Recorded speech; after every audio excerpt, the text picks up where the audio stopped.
Good morning. We are in creationism versus evolution. We've done 40. We're breaking this down into categories. Right now we're looking at the recent worldwide flood, evidently. Worldwide flood. And if it happened where it destroyed all the fossil evidence of evolution, if there was such a thing, and there probably is not. And the water itself created the fossils by drowning all the live forms, and they were fossilized by all the sediments where the water deposited them in one place or another around the world, all in different orders actually. And so the worldwide flood is probably what created the fossil record, and not over millennia or billions or millions of years.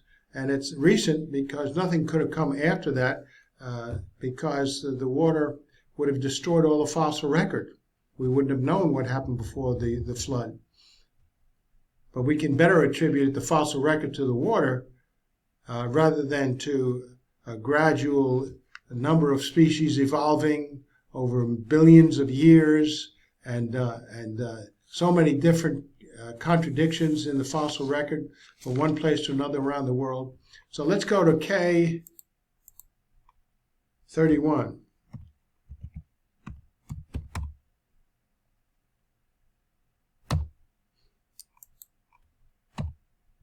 Oops.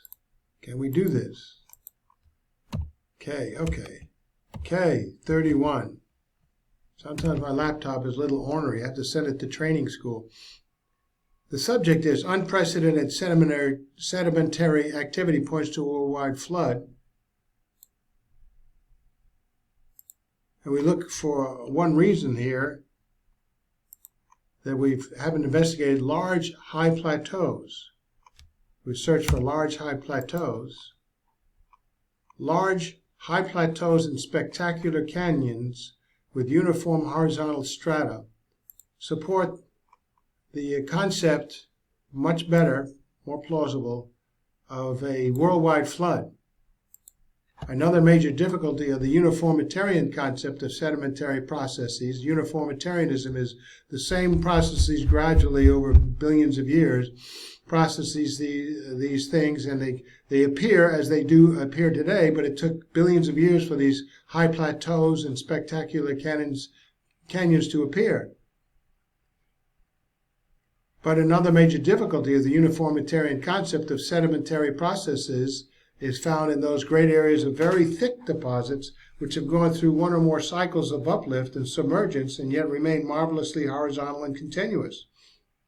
A good example is found in the Colorado Plateaus. Describing this province, Fenneman says, the first distinguishing feature is approximate horizontality of the rocks. The second distinguishing feature of the province is great elevation. Aside from canyon bottoms, no considerable portion of it is lower than 5,000 feet. So beside this, and 11,000 feet, there are plateaus of all altitudes, some of which being higher than the nearby ranges. So it kind of breaks up the uniform process gradual over the ages. This region occupies some 250,000 square miles, including most of Utah and Arizona, with large segments of Colorado and New Mexico. The Grand Canyon and many other spectacular canyons have been excavated through thousands of feet of these lying sedimentary rocks. And the remarkable thing that is found is that this entire region has somehow been uplifted from far below sea level, since most of its sediments are of marine origin, to over a mile above sea level without disturbing the horizontality of the strata or summit levels. Bespeaks perhaps of a large amount of water doing it. And this has happened not once but many times, since there are several disconformities in this stratigraphic sequence of these sediments, even according to the evolutionists, supposedly representing a period of uplift and erosion followed by subsidence and deposition. Or deposition, yeah. No wonder, Kennedy says, the problem of the uplift of large plateau areas is one that has puzzled students of the Earth's crust for a very long time. Got to learn how to pronounce these geologic terms. Uniformist concepts have apparently proved incapable of providing a satisfactory solution to this. It seems much more likely that the sediments all were deposited more or less rapidly and continuously, followed by a single great regional uplift. Subsequent rapid canyon downcutting then ensued from the draining floodwaters, while the sediments were still relatively soft and the rivers were carrying much larger discharges. Spectacular exposures of flat-lying sedimentary rocks, such as in the Grand Canyon, provide ample visible evidence of deluge deposition. In this area, there are thousands of square miles of horizontal strata, thousands of feet thick, supposed to have been deposited over about 500 million years. Not that plausible. The strata include limestone shales and sandstones. According to uniformist concepts, numerous changes of environment with great regional subsidences and uplifts must have been involved, but this would appear quite impossible. The strata simply could not have remained so nearly uniform and horizontal over such great areas and great periods of time, while undergoing such repeated epeirogenic or deforming movements. I like the word deforming. By far the most reasonable way of accounting for them is in terms of relatively rapid deposition out of the sediment-laden water of the flood. Following the flood, while the rocks were still comparatively soft and unconsolidated, the Great Canyons were rapidly scoured out as the waters rushed down from the newly uplifted peneplains, large erosion-formed plain, to the newly enlarged ocean basins. See, things get scoured out until you reach a point in which there's a rock basis at the bottom, and then they don't get scoured out anymore, and that's what we see at the Grand Canyon. Sinuous, meandering rivers at canyon bottoms are another point that we can observe right now. The canyons in these plateau regions present another mystery for which uniformitarian explanations have proved inadequate. Many of them are strongly sinuous and meandering in their courses, looking very much like the typically meandering mature rivers winding across alluvial plains, except that the canyons are hundreds of feet deep and the meander patterns are even sharper than in alluvial rivers. These are called incised or carved or entrenched, eroded downward meanders in view of their presumed entrenchment in the regional bedrocks during the process of uplifting. That is, it is supposed by evolutionists that the entire area was once near sea level, with an alluvial blanket of sediment on its surface. Evolutionists go on to say that on this surface flowed typical alluvial rivers with typical meandering patterns. Then, according to the evolutionist theory, the process of regional uplift was initiated. The rivers which before had been eroding laterally now began to erode vertically, but in the process maintained their same meandering course, thus incising the pattern deep into the rocks of the plateau. It's a little too complicated. How about just a whole bunch of water did it? Very short time, and then it didn't change it. Much study has been devoted to the subject of the mechanics of meandering rivers, since it involves engineering problems of considerable importance for the defense of the evolutionary models, anyway, not for a flood model. In particular, extensive model tests have demonstrated that the phenomenon of meandering is associated only with non-resident banks. So if the bed is subject to down cutting at all, it will be eroded rather than the banks. Since the greatest attractive, drawing, pulling, adhesive friction, stresses are directed along the bed rather than at the sides of a stream. A stream which is degrading its beds tends to straighten its course with sharp radius bends being eliminated by cutoffs. So water tends to erode river bottoms first, straightening the river's course until the river bottom becomes relatively resistant to erosion. It reaches bedrock. Then the water tends to cut laterally into the sides of the river, forming a meandering course whenever the banks are soft and susceptible to erosion. But the problem with claiming that canyons are caused by years and years of erosion is that there are innumerable and high-winding deep river canyon rivers which have always had extremely resistant river banks, these banks being composed of solid rock all the way down. Thus, so floodwaters take everything away until you reach bedrock, and then it works on the sides. Thus, how the courses of these deep canyon rivers got to be so winding cannot be explained by the uniformitarian principles of years and years of erosion. Picture an immensely large flat area, a plain covering thousands of square miles, completely covered with water.